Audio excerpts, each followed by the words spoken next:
Welcome to the Mojo Mundi podcast, where it's all about magic, manifesting, and movement. I'm Ginny Watts, the Dancing Witch, and this episode is titled, The Art of Allowing Things to Fall into Our Laps. I want to share an event that happened to me before I began delving into manifesting. It happened almost 20 years ago, and I remember it as if it were yesterday. I live in a beautiful valley in southwest Montana. While much has changed since my childhood, a lot of history is preserved in the older neighborhoods of our city. We have good schools and a thriving arts community. Outdoor recreation is central to the personality of our community, and the city has bike paths, walking trails, and parks, and many streets lined with beautiful old trees. On a grand day in autumn, I happened to be riding down one of our picturesque avenues, a backseat passenger in a van with 3 men. We had just completed a middle school assembly where we shared West African dance, drumming, and culture with the entire school of 6th and 7th graders. Sitting in back with me was the master drummer from West Africa, a mountain of a man with a booming voice and powerful personality. My first and primary West African dance teacher, an intense and elegant dancer, sat in the front passenger seat. The driver was the organizer of the event and a skilled drummer in his own right. I had been nervous about the event. Each of these 3 men had a strong personality, and none of them is what I would call cheery or easygoing. Each of them also had a strong sense of his own abilities and his place on the stage. Although they shared these general qualities, their particular personalities were very different. My teacher is reserved, serious, and businesslike. The Djembafola was vocal and brooked no opposition. Our driver was anxious to make things work and often had unyielding ideas about how he thought that should happen. I would also say that they all shared a worldview that put men ahead of women. I decided I was going to focus on this wonderful opportunity for me to dance with my teacher, hold my space in the event, and take in as much positive as possible. The presentation was a hit. We worked well together, and the kids were wide open to connecting with the music, the dance, the culture, and these 2 amazing West African artists. I will add that our community is homogeneous, very white, mostly middle class, and more conservative. At the same time, things are changing, and even 20 years ago, our children were connecting online and in popular media with a far more diverse world beyond the borders of Montana. I came away from the performance feeling so grateful to have been a part of a meaningful, fun, quality production.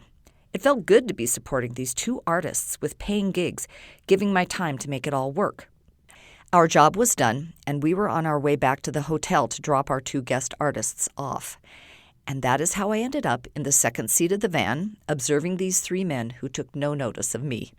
My neighbor in the back seat was grumbling about the dog hair which covered his clothes and the 2 backbench seats of the van, exchanging remarks with my teacher in a blend of French and their native language. My teacher was lost in thought much of the time and periodically conversed with the driver about the itinerary for the rest of their stay in our community. I could tell our organizer was tense and trying to keep things light and pleasant, all at the same time. I sat back and observed how different I felt in comparison. I was happy. The day was lovely. The autumn light in Montana has a gentle, late afternoon feel all day as the sun leans toward the southern horizon throughout its entire arc. The shafts of light are long and low, and everything looks cool and clear. We drove down this wide avenue lined with a multitude of large homes built in the late 1800s by prominent founders of the city. The trees were dropping their leaves in a gentle shower of browns and golds, reds and oranges. Though the day was crisp, the driver had his window down a couple inches. The driver's seat headrest deflected the direct gust of air blowing in through the gap, but I could feel the nip of the breeze and smell the tang of damp leaves and straw-mulched gardens. I was delighted by the slow tumbling dance of leaves as they dropped from the horse chestnuts lining the street. I gazed out the window and happened to see the exact moment that a large leaf dropped its hold on its branch. It began a lilting descent, defining pockets of air and competing swirls of breeze as it fell.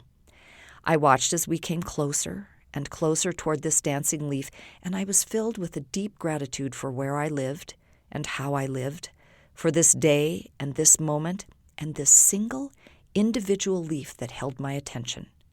I was a passenger carried along as the distance between this leaf and me continued to close. And then it happened, one of the most magical moments of my life.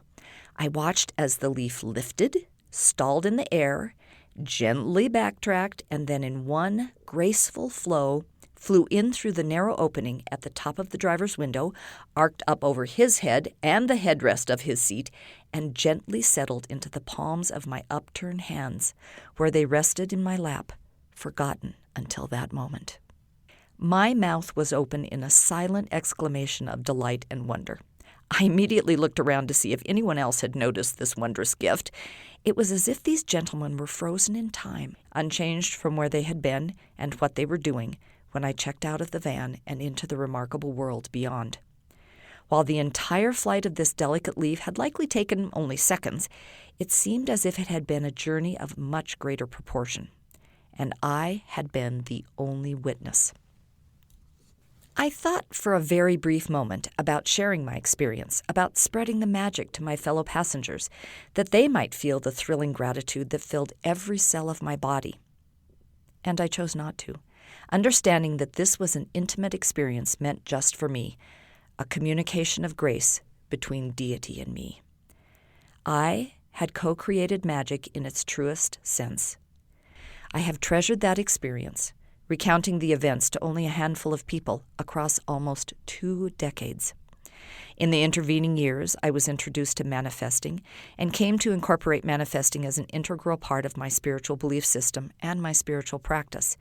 And I never really put that magical gift of a falling leaf into the context of manifesting until today.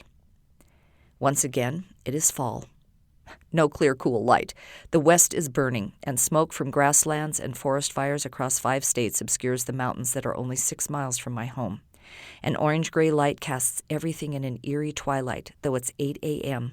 I stand in the west arch of my backyard temple, thinking about what I might offer others that will help them open to the magic that dwells within them and all around them.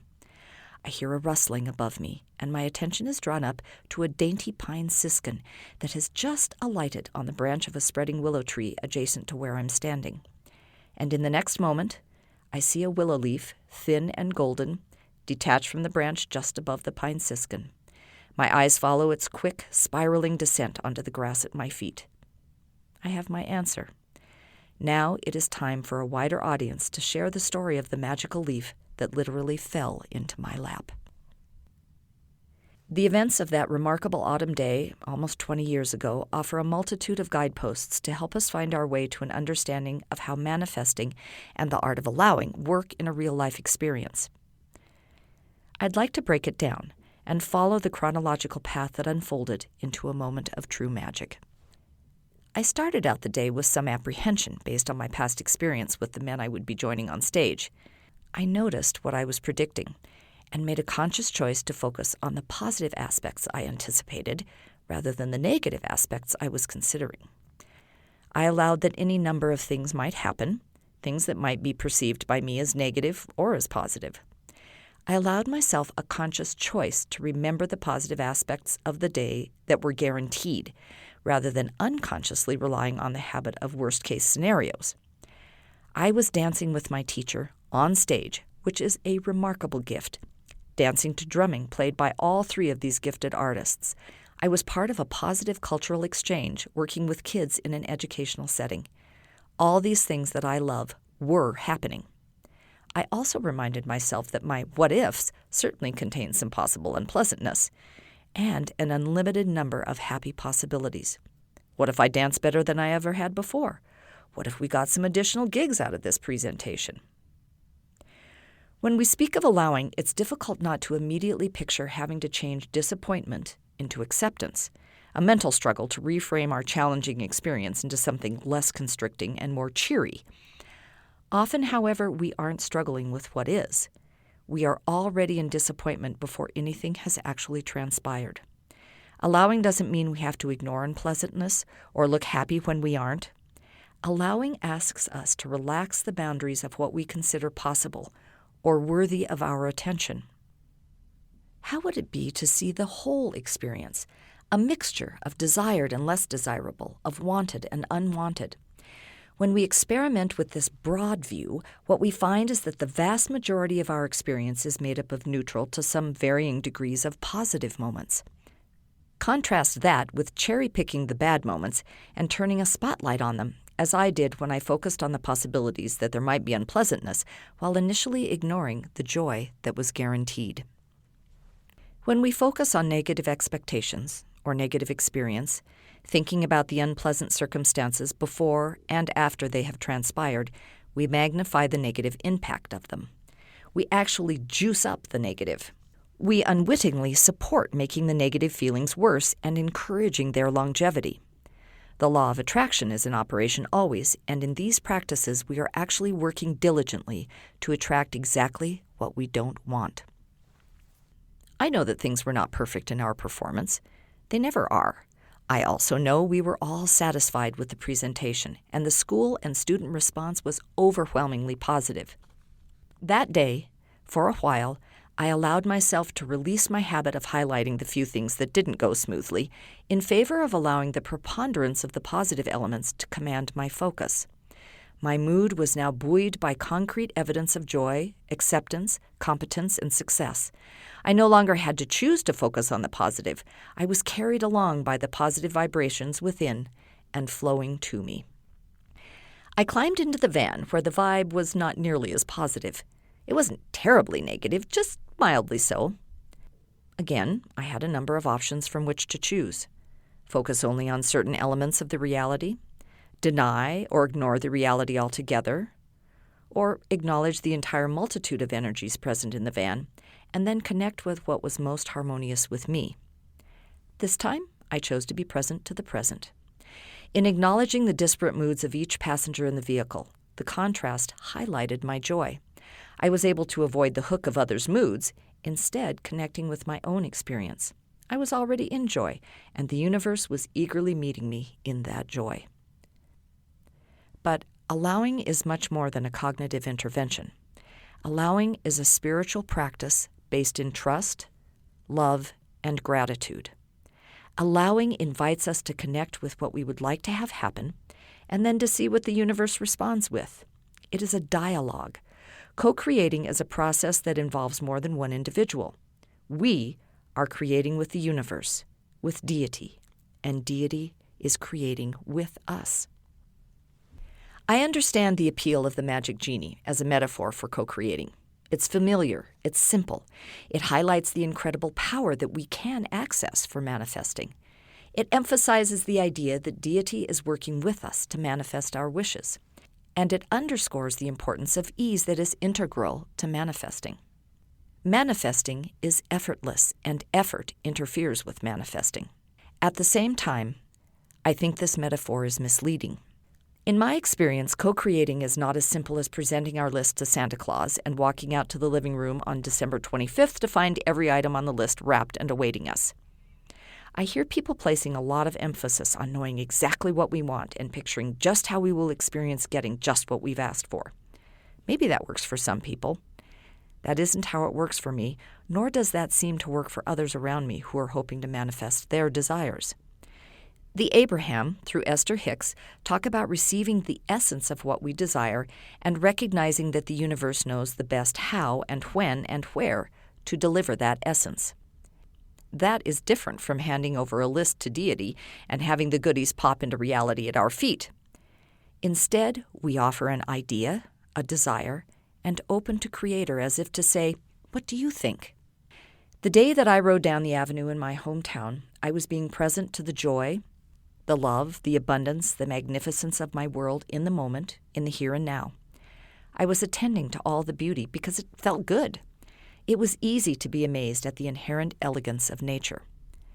At a deeper level, I had a lifelong yearning to experience magic in my daily life, though I didn't have a clear, specific picture of what that would be. As I was present to the wonder and gratitude I felt in that moment, with my life just as it was, I resonated with the deeper vibration of what it is like to experience magic. True magic. Magic with a capital M. And deity responded by releasing a leaf just as I focused my gaze on it. Deity and I, we were co-creating a life-changing experience that I would not have believed possible if I hadn't seen it for myself. I was thrilled to bear witness to a poignant moment of sacred ending, encapsulated in the release and languid descent of the leaf. That was enough. But that wasn't the end of the experience. Deity took it to a whole new level. That leaf did the unimaginable by finding its way through a maze of car and window and human head and headrest into the back seat of a moving vehicle. And the experience didn't end there. The leaf dropped right into my hands that had unconsciously formed a basket for receiving this missive from divinity long before I saw the leaf. In that encounter, I was able to live what it feels like to manifest. I can now tap into that experience, that memory, those physical, emotional, and mental sensations. I received a detailed blueprint of manifesting before I even knew or understood what manifesting is. The encounter was so vibrant, it could lie dormant within me without losing any intensity until I was ready to understand the full impact of its meaning. I put my feelings of joy and gratitude out to the universe, and my deeper wisdom sent forth that desire for magic. Deity responded with something unique and completely undreamed of. That is the essence of co-creating. When we are manifesting, we are asking for something. Asking is powerful because in the asking, we step into direct communication with God. We join with the Tao. We unite with Goddess. If we allow ourselves to trust that Deity is present to co-create with us, if we allow ourselves to open up and be curious about what divinity is communicating, we are in a position to experience a profound communion with our higher power.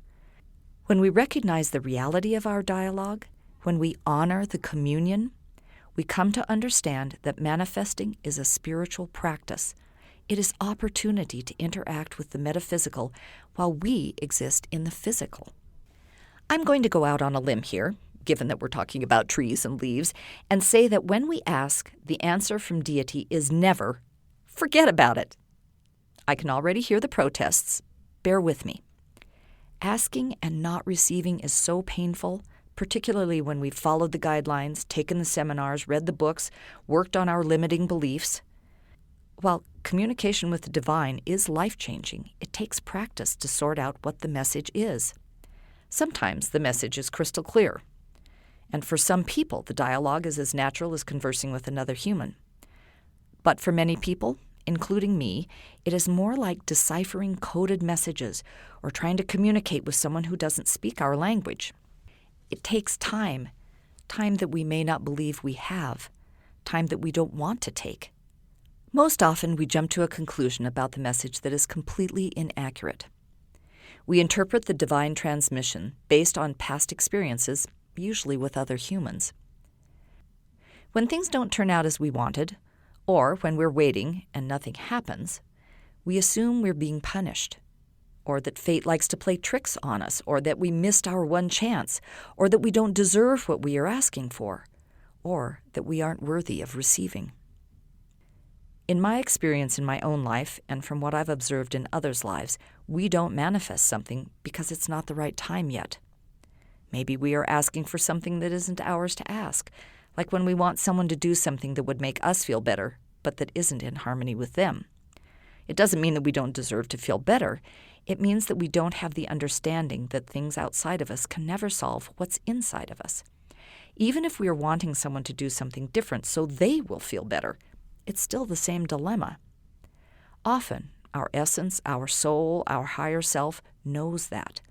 What we are asking for is not in attunement with our whole self. We're the ones who are sending out a mixed vibrational message. Deity is willing to wait till we get clear. If only we could exhibit the same respectful patience. I can say confidently that when we ask, Deity says yes without strings. I know because I have witnessed thousands, perhaps millions of examples in my life and the lives of those around me where we have asked for something and got what we have requested only to be unhappy with the result. Maybe we decide that somebody, no matter how poorly matched to us, is better than nobody. We tell ourselves we're allowing the person to be as they are. Actually, we're ignoring the fact that we are feeling desperate. We are compromising what we really want because we don't think we will get it or because we think we can't wait another minute.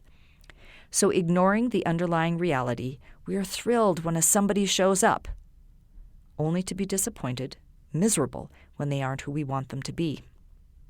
Often our interpretation of why the manifesting went awry is that God doesn't want us to be happy or that the universe is telling us we don't deserve anything better. The message is actually something more like, here is what you were requesting. I'll wait to see if you are okay with that.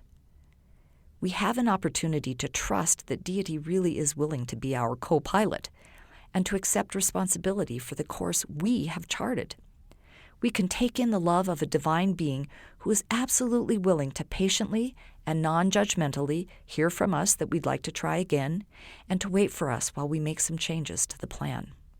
When I rode down the avenue that beautiful autumn day, it was easy for me to manifest the magical because my vibration, that is to say, my emotions, my thoughts, beliefs, my physical sensations, my spirit, my vibration was in complete harmony with what was manifested. It has taken me until the last couple of years to begin to find my unique way of consistently producing the vibration that is in harmony with what I want to manifest. It has taken me until the last couple of years to begin to understand how to patiently decipher the communications of co-creation. Allowing deity to truly be a co-creator, allowing the divine to know the best way to bring my dream into existence, has resulted in a sense of deepening connection with my deities and ongoing experiences of spiritual synergy, moment to moment. I wonder if you have had an experience of allowing something delightful to drop into your lap, to arrive unexpected and without effort on your part. What do you think deity was communicating to you in that process? What did you discover about your way of coming into vibrational harmony with what you want to manifest? Our music is used by permission of the artist, Sean Phoenix. Thank you, Sean. And thank you to Bozeman Public Library for the Workbench Sound Studio located in beautiful downtown Bozeman, Montana. If you would like to learn more about allowing and how to find your unique style of manifesting, please visit my website, caravanofdreamsmt.com, or email me at dancingwitchmt@gmail.com. This is Ginny Watts, the Dancing Witch. Till next time, blessed be.